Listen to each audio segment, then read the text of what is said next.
জীবনের কিছু পথ আপনাকে একলাই পাড়ি দিতে হইব, কারণ জীবনটা খুবই অদ্ভুত।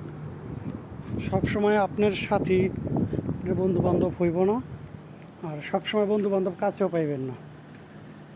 এই কারণে কিছু কিছু সময় একলা চলতে হয়, এতে বাস্তবতার অভিজ্ঞতা হয় আর জয়ী হওয়ার সম্ভাবনাটাও বেশি থাকে। আর যদি জয়ী না হন তাহলে আপনাকে আপাতত এটা কোয়ার মানুষ থাকবো না যে তুই তো হেরে গেছিস, কারণ কেউ তো আপনাকে দেখে নাই।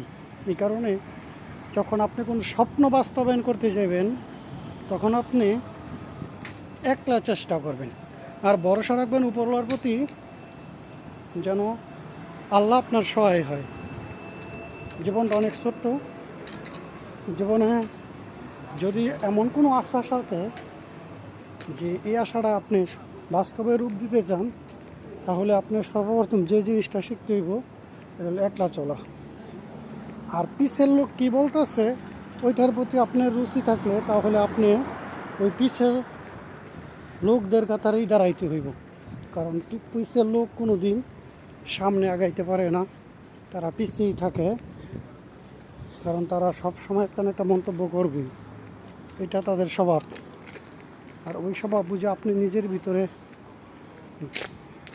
পালন করেন বা গড়ে তুলেন, তাহলে আপনি জীবনে কখনো সফল হতে পারবেন না। এটা আমি আমার জীবন থেকে বললাম। আমার জীবনে ঘটে যাওয়া অনেক বাধা অতিক্রম করছি। আমি দেখছি যে বিপদের সময় সর্বপ্রথম যেই মানুষগুলা নিজের কাছ থেকে পৌঁছায় যায় তার মধ্যে একজন হলো নিজের আপনজন।